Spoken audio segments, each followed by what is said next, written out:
বিদায় নিলেন, বাইতুল মুকাররম তার জানাজা দেওয়া হলো, জাতীয় ঈদগাহে তার জানাজার অনুমোদন দেওয়া হলো না। তারা এটা প্রমাণ করেছে তারা লড়াই কেরামের পক্ষে নয়, তারা নাস্তিক আর মুরতাদ।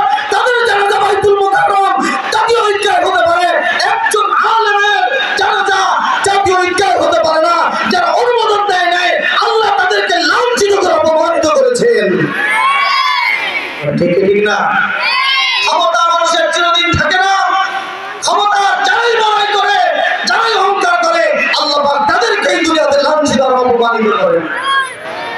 মনে করবেন এই লাঞ্ছনা, এই গঞ্জনা, এই অপমান হওয়া, এই পালিয়ে যাওয়া, এটা কারোর ব্যক্তিগত ভাবে কারোর পদক্ষেপের কারণে নয়, এটা সম্পূর্ণ করেছেন একজন। জোরে বলেন কে?